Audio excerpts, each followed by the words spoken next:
We've all been there. After a long day at work, you sit down and binge read some Arthurian romances. They're called illuminated manuscripts because they're illuminated with illustrations in the borders, colorful drawings, and very special doodles in the margins. But among all those steroidal rabbits and this hooded person laying literal eggs, there's actually a theme. A lot of medieval knights in these manuscripts are fighting snails. Why is this happening? The largest snail alive is 15.5 inches, snout to tail. So why does this knight look like he's in for the fight of his life?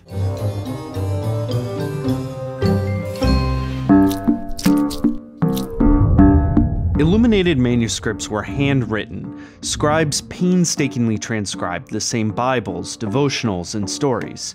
They also decorated the margins. By the 1960s, one scholar thought these margins were worth attention.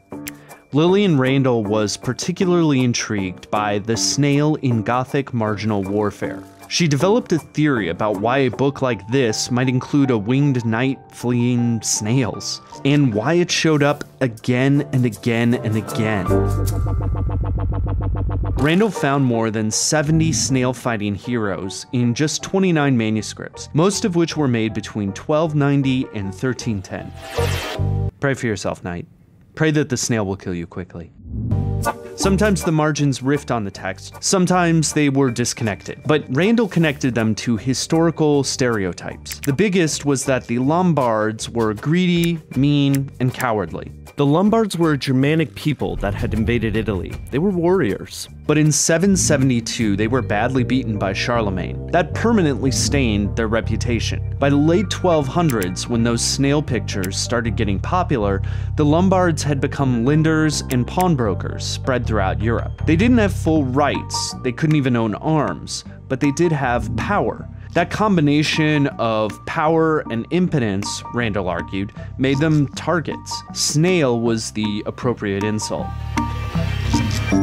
Snails carried their houses on their backs as they retreated, just as the Lombards had from Charlemagne. They were slimy, like a lot of Europeans probably saw their lenders.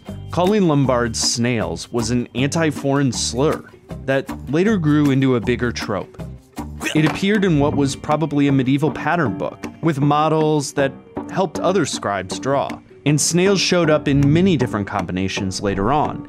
Here's a snail-monkey-rabbit battle royale from the 1400s. Snails were slow, but they spread.